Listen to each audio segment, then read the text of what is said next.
So welcome back to A to Z with Sofiur. আপোনালোকক স্বাগত জনাইছো A to Z with Sofiurলৈ বহুত দিন মূৰত ভিডিঅ' এটা বনাইছো আপোনালোকক বিশেষ ক'বলৈ গ'লে যে এটাই উদ্দেশ্য মোৰ যে অসমত সাম্প্ৰতিক পৰিস্থিতিৰ ওপৰত এটা উশৃংখলৰ পৰিৱেশৰ সৃষ্টি কৰিছে সেইটো হ'ল কি স্পেশাল ইন্টেনসিভ ৰিভিজন এইখিনি ক্ষেত্ৰত ক'বলৈ গ'লে যে বহুত এটা উশৃংখল পৰিৱেশ সৃষ্টি কৰিছে আৰু এইটোৰ ওপৰত নিৰ্ভৰ কৰি মই এটা ভিডিঅ' আপোনালোকক আগবঢ়াইছো সো লেটস ষ্টাৰ্ট হাই তো আশা কৰো আপোনালোকে ভালে আছে so welcome back to A to Z with Sofiur বহুত দিন মূৰত আপোনালোকক মাজত এটা ইম্পৰ্টেণ্ট এটা ভিডিঅ' লৈ আহি আছো যেটো ভিডিঅ' নেকি সাম্প্ৰতিক পৰিস্থিতিৰ কথা ক'বলৈ গ'লে যে অসমত যেটো SIR special intensive revision voter তালিকাৰ মানে বিশেষ সংশোধন তো এইটো বিষয়লৈ মানে বহুত সমাজৰ মাজত বহুত মানে আমাৰ মাজত যিবিলাক শিক্ষিত মানুহ নাই সাধাৰণ বা দৰিদ্ৰ শ্ৰেণীৰ লোক ইহঁতৰ মাজত বহুত এটা উশৃংখলৰ সৃষ্টি কৰিছে আৰু এইটো সম্পৰ্কে বহুতে মোক মানে ফোন কৰিও সুধিছিল যে স্যাৰ এইটো এনেকা হৈ আছে বা কেনেকা কি হ'ব নহ'ব শুনা পালো বিহাৰত হৈছে এনেকা বহুত কিবা কিবি তো সেইটো লৈ মোৰ বিশেষ এটা স্পেশাল এটা ভিডিঅ'ত আপোনালোকক মই এটাই অনুৰোধ জনাম আপোনালোকে ভিডিঅ'টো সম্পূৰ্ণলৈকে চাব সম্পূৰ্ণ নাচালে কিছুমান বস্তু আধৰুৱা হৈ যাব যিটো বস্তু আপোনাক বুজিবলৈ অলপ টান হ'ব তো এই ক্ষেত্ৰত মই বিশেষ এটা কথা ক'ব বিচাৰো যে আমাৰ ভোটাৰ তালিকাৰ বা ভোটাৰৰ বিশেষ নিবিড় পুনৰীক্ষণ যেটো আমাৰ কি স্পেশাল ইন্টেনসিভ ৰিভিজন মই আপোনালোক ইয়াতে দেখাবলৈ যত্ন কৰিম আপোনালোক ইয়াতে চাব বা মই ইয়াতে ডেসক্ৰিপচনত দি আছো বা ইয়াতে ফটো এখন দি আছে যেটো এটা নিউজ কাৰ্ড বাতৰি কাকতৰ নিউজ 18 নৰ্থ ইষ্টৰ এটা মানে পৰ্টেল মানে ওয়েবৰ এটা মই এটা স্ক্ৰিনশ্বট এটা দিছো আপোনালোক ইয়াতে চাব বস্তুটো এটা ডিটেইলছত দিয়া আছে যে ইতিমধ্যে ৰিসেন্টলি হৈ গৈছে আমাৰ ভাৰতৰ যেটো 5খন ৰাজ্যৰ কথা উল্লেখ কৰা হৈছিল যে 5খন ৰাজ্যৰ ভিতৰত আমাৰ কেন্দ্ৰীয় শাসিত অঞ্চল পণ্ডিচেৰী আছিল বিহাৰ আছিল অসম আছিল মিজোৰাম কেৰালা 5টা এনেকা ৰাজ্য ধৰা হৈছিল যে হেহতিয়াকৈ এই 5খন ৰাজ্যত অতি কম সময়ৰ ভিতৰত যেটো নিৰ্বাচন অনুষ্ঠিত হ'ব তাৰে মাজত ইতিমধ্যে বিহাৰৰ আমাৰ যেটো স্পেশাল ইন্টেনসিভ ৰিভিজন হেটি ইতিমধ্যে হৈ গৈছে বহুত লোকৰ নাম বাদ পৰিছে আপোনালোকে নিউজ বা বাতৰিটো চাব পাৰিছে যে দুজন তিনিজন মানুহ মানে বাদ কৰাৰ পিছত জীৱিত হেতু মৃত ভোটাৰ বুলি ঘোষণা কৰিছিল ইতিমধ্যে এটা হাইকোৰ্টত বা সুপ্ৰিম কোৰ্টত কেছ কৰিছে ইয়াতে হাজিৰ হৈছিল তো ইহঁতক এটা নিৰ্ধাৰিত সময় বান্ধি দিয়া হৈছিল সংশোধনী কৰাৰ ক্ষেত্ৰত 2 মাহৰ পিছত ইহঁতে মানে 2 মাহৰ ভিতৰত এইখিনি কৰা নাছিল কাৰণে হাইকোৰ্টে ইহঁতক মানে জাননী দিছে ইহঁতক সুযোগ এইখিনি দিছে কিন্তু বিশেষকৈ আমাৰ অসমত ক'বলৈ গ'লে আমি সাধাৰণ শ্ৰেণীৰ ভোটাৰ বা সাধাৰণ শ্ৰেণীৰ পিছপৰা অঞ্চলৰ মানুহখিনি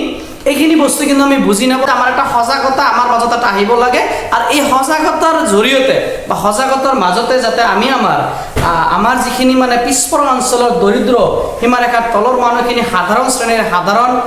নাগৰিকৰ ক্ষেত্ৰত যাতে এইখিনি যাতে ইয়াতে পিছপৰি থাকিব নোৱাৰে বা পিছপৰি থাকিবলগীয়া নহয় এই ক্ষেত্ৰত মই আজিৰ স্পেশাল এই ভিডিঅ'খন মই বনাই আছো যে আমাৰ কি কৰিছে মই ইয়াতে বাতৰি কাকতৰ এটা বিশেষ এটা পেপাৰ কাটিং মই পঢ়ি আছো যে ভাৰতৰ নিৰ্বাচন আয়োগৰ দ্বাৰা আগষ্ট মাহৰ পৰা অসমত আৰম্ভ হ'ব ভোটাৰ বিশেষ পুনৰীক্ষণ মানে স্পেশাল ইন্টেনসিভ ৰিভিজন আগষ্ট মাহ বা এইটো মাহ যে চলি আছে ইতিমধ্যে 15 আগষ্ট পাৰ হৈ গ'ল স্বাধীনতা দিৱস স্বতন্ত্ৰতা দিৱস পাৰ হৈ গ'ল ইয়াৰ পিছে কিন্তু আমাৰ আগষ্ট মাহৰ পৰা শেষৰ পিনে হলেও আমাৰ এই স্পেশাল ইন্টেনসিভ ৰিভিজনৰ কামখিনি অসমত আৰম্ভ হ'ব লাগে বুলি কিন্তু আমাৰ নিৰ্বাচন আয়োগ ভাৰতৰ নিৰ্বাচন আয়োগে ইতিমধ্যে নিৰ্দেশনা জাৰি কৰিছিল সেই মৰ্মে অসমৰ নিৰ্বাচনী আয়োগেও কিন্তু বিভিন্ন আমাৰ জিলা প্ৰাধিকৰণক এইটো নিৰ্দেশনা জাৰি কৰিছিল নিৰ্বাচনৰ লগত জড়িত বিভিন্ন বিষয়ভাৱে বিয়লকে ধৰি বহুতকে মানে ইহঁতক ট্ৰেইনিং যেটো কৰাব পৰা যায় যে ট্ৰেইনিং ইতিমধ্যে বহুত জিলাত ট্ৰেইনিংও আৰম্ভ হৈ গৈছে যে কেনেদৰে কৰিব লাগিব তো এইখিনি স্তৰত মই এটা কথা আপোনালোক স্পেশালি কেইটামান কথা কৈ যাম যেটো কথাত নেকি আপোনাৰ যেটো মানে সন্দেহ যে স্পেশাল ইন্টেনসিভ ৰিভিজন কি কেনেকৈ হ'ব বা কি হ'ব পাৰে এইখিনি বস্তু মই আপোনাক সম্পূৰ্ণ বিতংক মই জনাবলৈ বা এইটো ভিডিঅ'ৰ জৰিয়তে আপোনাক মই দেখাবলৈ মই যত্ন কৰিম তো ইয়াতে চাওক যে এই প্ৰক্ৰিয়াত নিৰ্বাচন আয়োগৰ দ্বাৰা নিয়োজিত বিষয়ে ঘৰে ঘৰে প্ৰতিজন ভোটাৰক একখন ফৰ্ম ফিল আপ কৰাবৰ নিম্নলিখিত নথিপত্ৰসমূহ জমা ল'ব তাৰ মানে কি কৰিব যে নিৰ্বাচন আয়োগৰ দ্বাৰা নিয়োজিত বিষয়া মানে প্ৰাইমেৰী লেভেলত গৰে BLO বুথ লেভেল অফিচাৰ বুলি কোৱা হয় BLO প্ৰত্যেক ঘৰে ঘৰে যাব ঘৰে ঘৰে যোৱাৰ পিছত এখনকৈ ফৰ্ম দিব ৰিমিউনেশ্যন ফৰ্ম বুলি কোৱা হয়, এই ফৰ্ম দিয়া হ'ব। এই ফৰ্মগুলো কি নিম্নলিখিত নথিপত্ৰসমূহ জমা ল'ব, ফৰ্মখন ফিল আপ কৰিব আৰু কিছুমান নিৰ্ধাৰিত ডকুমেণ্টছৰ নাম মই কৈ দি আছোঁ বা গাই দি আছোঁ, এইখিনি জমা ল'ব। তাৰে ভিতৰত কি আৰু এটা কথা আপোনালোকক মই স্পেচিয়েলি কৈ দি আছোঁ যে ডকুমেণ্ট ফৰ্ম ফিল আপ কৰি জমা দিয়াৰ সময়ত আপোনালোকে এটা বস্তু ভালদৰে খেয়াল কৰিব বা লক্ষ্য ৰাখিব, সেই বস্তুটো হ'ল কি যে আপোনালোকে যিখিনি বস্তু জমা দিব সেইখিনি বস্তু ছেম এটা কপি আপোনালোকে সেইখন বুথ লেভেল অফিচাৰ বা BLO বা জীৱন নিৰ্বাচনী বিষয়ে আপোনাৰ ঘৰত যে ফৰ্ম ফিল আপ কৰাই ল'ব, সেইখনৰ দ্বাৰা ৰিচিভ কৰাই একপি আপুনি ঘৰত ৰাখি দিব, যাতে আগন্তুক দিনত যাতে কোনো অসুবিধাৰ যদি সন্মুখীন হ'বলগীয়া হয়, যাতে এইখন আপুনি যিখন কাগজ জমা দিছিল বা পিছত দেখা গ'ল ড্ৰাফট লিষ্টত আপোনাৰ নামটো নাহিল, আপোনাক মৃত ভোটাৰ বুলি ঘোষণা কৰা হ'ল নিৰ্বাচন আয়োগে বা ঘোষণা কৰিলে, তেতিয়া আপুনি এইখিনি কাগজৰ দ্বাৰা কিন্তু বহুতখিনি আপোনাৰ সহায়ক হৈ পৰিব, এইটো বহুত হেল্পফুল হৈ যাব। তো মই আপোনাক কৈ দিয়া আছে যে এটা কথা কি যে পুনৰীক্ষণত জমা দিয়া ফৰ্মখন একপি নিজৰ হাতত আপুনি ৰাখি দিব। যিখিনি form booth level officer BLO বা প্ৰাইমাৰীভাৱে আপোনাৰ ঘৰত যাই ফিল আপ কৰি লোৱা হ'ব, এইখিনি কাগজ কি কৰিব, এটা কপি আপুনি কি কৰিব, এইটো জেৰক্স কৰি হওক, মোবাইলত ফটো মাৰি হওক, এইটো একপি আপুনি ৰাখি দিব। যদি উত্তম এইটোৱেই হ'ব, আপুনি জেৰক্স কৰি সেইখিনি অফিচাৰৰ দ্বাৰা এক ৰিচিভ কপি এটা কৰাই ল'ব, সেইটোৱে আপোনাৰ কাৰণে বেষ্ট হ'ব। নেক্সটত কি থাকিব, পুনৰীক্ষণত ফিল আপ কৰা ফৰ্মখন জমা দিবলৈ নাপাহৰিব। কিছুমানে আছে যে প্ৰাইমাৰী অফিচাৰজনে অহাৰ পিছত ফৰ্মখন আপোনাক দিলে, আপুনি সুন্দৰকৈ ফিল আপ কৰিলে ঘৰত ৰাখি দিলে, কিন্তু সেইখন অফিচাৰক আপুনি এইটো জমা দি দিলে, তেনেহ'লে কিন্তু আপোনাৰ বহুত অসুবিধাৰ সন্মুখীন হ'বলগীয়া হ'ব পাৰে। এই ক্ষেত্ৰত আপুনি খেয়াল ৰাখিব লাগিব যে এইখিনি ফৰ্ম ফিল আপ কৰাৰ পিছত আপুনি সেই অফিচাৰ বা সেই চৰকাৰী বিষয়াজনক আপোনাৰ এই ফৰ্ম ফিল আপখন ভালদৰে সিহঁতক জমা দিব লাগিব আৰু ৰিচিপ্টটো কৰাই ল'ব। নেক্সটত এটা বস্তু ইম্পৰ্টেণ্ট কি, এইটো বস্তু মই ষ্টেপ বাই ষ্টেপ আপোনালোকক কৈ দি আছোঁ, তিনিটা ষ্টেপত হ'ব, তিনিটা স্তৰত হ'ব। চ' বিহাৰত যেনেকৈ হৈছিল ছেম তেনেকৈ আমি এই ক্ষেত্ৰত আপোনালোকক জনাবলৈ বিচাৰিছোঁ যে কি আছে যে 1980 চনৰ জুলাই মাহৰ আগত জন্মগ্ৰহণ কৰা ভোটাৰ। চ' দ'জ হু বৰ্ণ before 1987 in the month of July, মানে জুলাই মাহৰ 1987 চনৰ আগত যিসকলৰ জন্ম হৈছে, তো ইহঁতে কি কৰিব, ইহঁতৰ কাৰণে দুটা চিষ্টেম আছে। কি আছে, এটা যে নিজৰ যিকোনো পৰিচয় পত্ৰ দিব লাগিব, এই ফৰ্মখনৰ লগতে জমা দিব লাগিব যে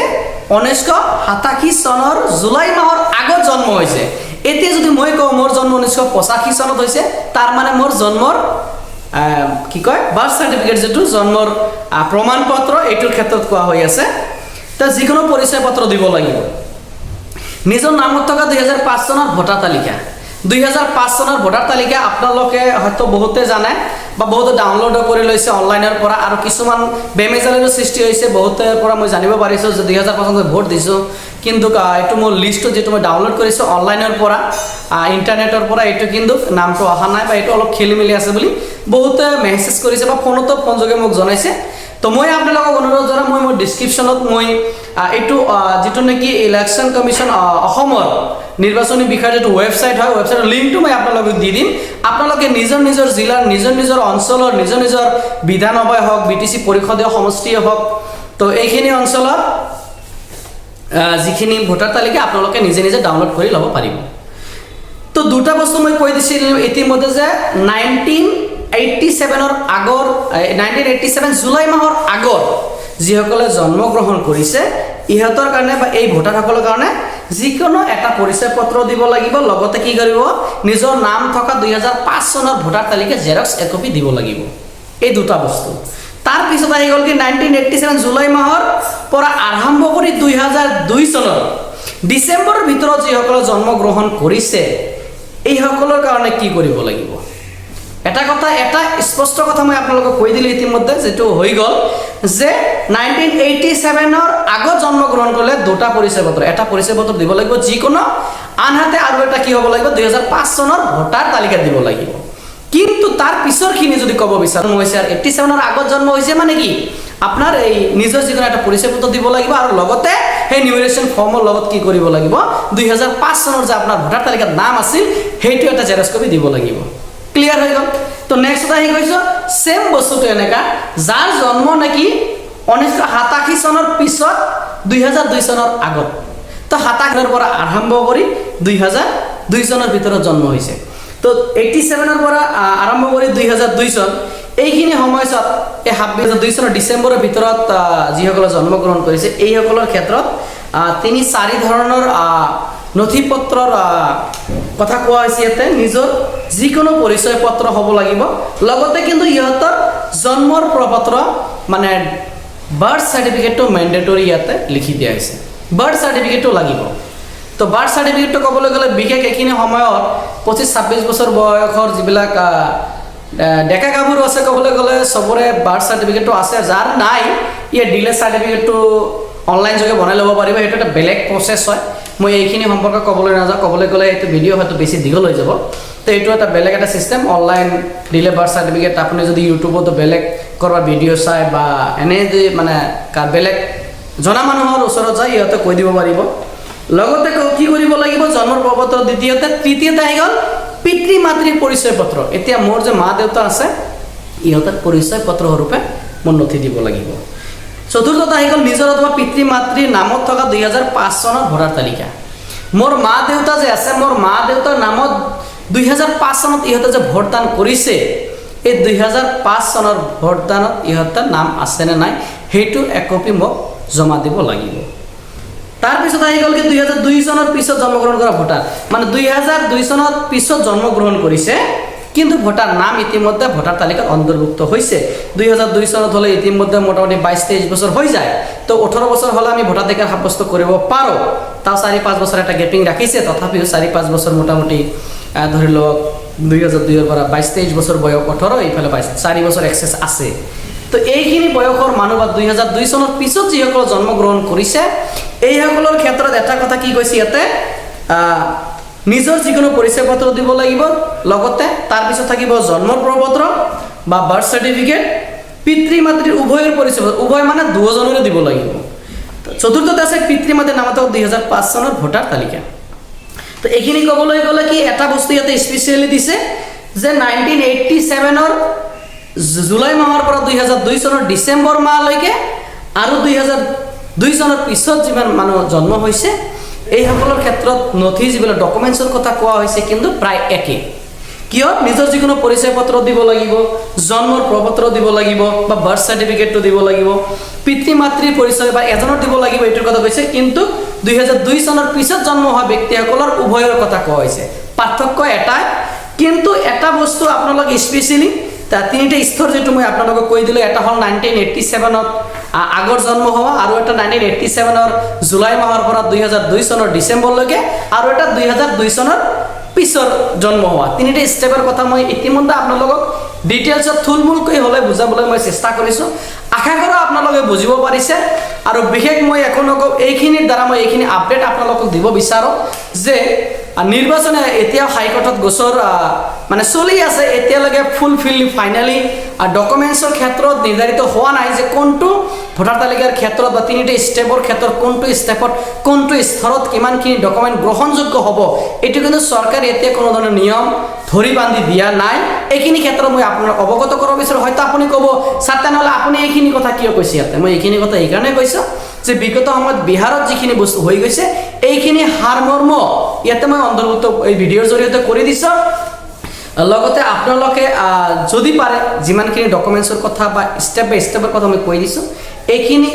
নথি পত্ৰ ডকুমেণ্টছখিনি আপোনালোকে যোগাৰ কৰি নিজৰ লগত ৰাখক লগতে এটা কথা কৈ আছোঁ ২০০৫ চনৰ নিৰ্বাচনৰ যিটো ভোটাৰ তালিকা এইটো কিন্তু মাষ্ট বি লাগিবই